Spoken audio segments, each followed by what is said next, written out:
छुरा ने दुनिया को गोल घुमाया। गांव में रहने वाला छुरा महाबुद्धू था। एक दिन, तुम्हारे लिए एक काम है छुरा, यह कहते हुए उस आदमी ने छुरा को एक घड़ा थमाया। यह घड़ा पास के गांव में मेरे भाई को दे आओ। बड़ा भारी है, कंधे पे धर कर ले जाओ। छुरा ने उस घड़े को अपने कंधे पर रख लिया और वहां से चल दिया। थक जाने पर दूसरे कंधे पर रख लेना। थोड़ी दूर चलने के बाद, थकने का इंतजार क्यों करूं?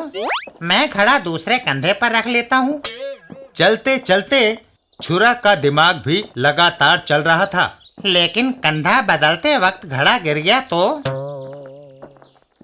अच्छा, देखता हूं, अगर मैं घड़े को बाएं कंधे से दाएं कंधे पर ले जाता हूं तो घड़ा झील की तरफ हो जाएगा, लेकिन मैं घुमाकर उसे उस तरफ कर सकता हूं। बस खुद पूरा गोल घूम जाने से इस तरह।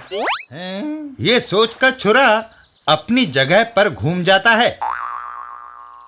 छुरा चलता गया बिना ये समझे कि उसके कदम वापस लौट रहे हैं। तुम तो वापस आ गए छुरा, तुमने मेरे भाई को घड़ा पहुंचाया नहीं।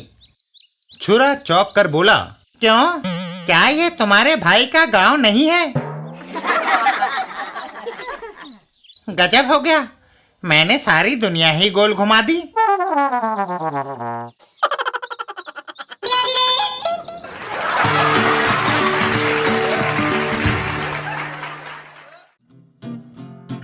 दो पंडित।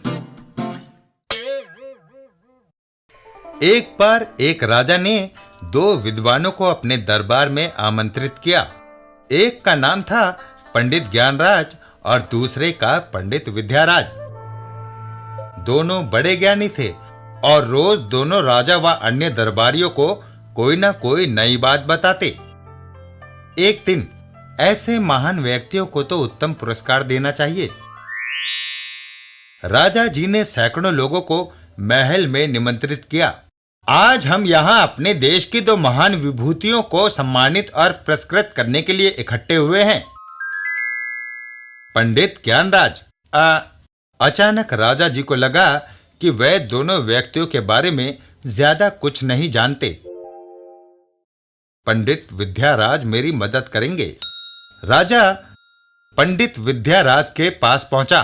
पंडित विद्याराज, कृपया करके अपने मित्र के बारे में मुझे कुछ बताइए। जी, मुझे होशियारी से काम लेना चाहिए।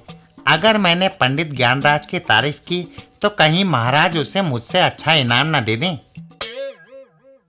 महाराज, मैं कहना तो नहीं चाहता, किंतु पंडित ज्ञानराज नीरे गधे हैं। उन्हें कुछ भी आता जाता नहीं, वे बस मेरा कहा हुआ ही दोहरा देते हैं। यह बात सुनकर राजा चौंक उठता है। यह झूठ है। मैंने पंडित ज्ञानराज का प्रवचन सुना है और मैं जानता हूं कि वे विद्वान हैं। अच्छा, जरा पंडित ज्ञानराज से भी पूछकर देखूं कि वे अपने मित्र के बारे में क्या कहते हैं। यह सोचकर राजा पंडित ज्ञानराज के पास पहुंचा। पंडित ज्ञानराज, कृपया अपने मित्र के बारे में मुझे पूरी जानकारी दीजिए। वह मुझे सावधानी से काम लेना चाहिए। अगर मैंने पंडित विद्याराज की प्रशंसा की तो कहीं महाराज उसे मुझसे अच्छा इनाम ना दे दें। महाराज, अब आपने पूछा है तो मुझे बताना ही पड़ेगा कि पंडित विद्याराज तो नीरे खच्चर हैं। उन्हें कुछ भी आता जाता नहीं है, बस जो मुझसे सुनते हैं वही दोहरा देते हैं। यह सुनकर राजा निराश हो जाता है। इन विद्वानों ने बहुत तेरी पोथी पुस्तकें पढ़ी हैं, किंतु उनके इस अध्ययन से क्या लाभ? वे हम सबसे बेहतर नहीं है। मैं भला ऐसे व्यक्तियों का सम्मान कैसे कर सकता हूं?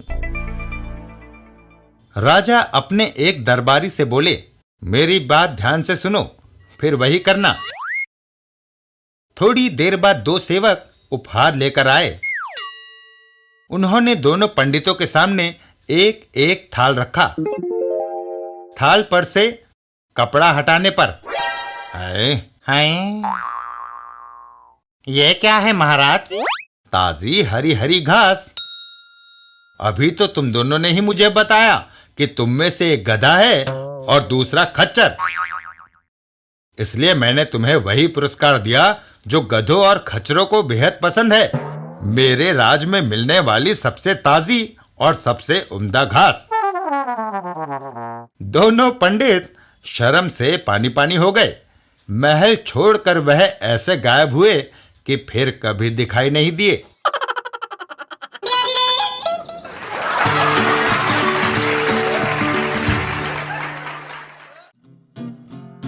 चालबाज ग्राहक। एक दिन जग्गू एक रेस्तरां के पास से गुजर रहा था। सोचता हूं कुछ खा पी लूं। रेस्तरां के अंदर, क्या लेंगे साहब? जो भी हो ले आओ। बैरा ढेर सारा खाना लाकर जग्गू के आगे रख देता है और जग्गू उसे खाने में जुट जाता है। खाना खाने के बाद, और कुछ साहब?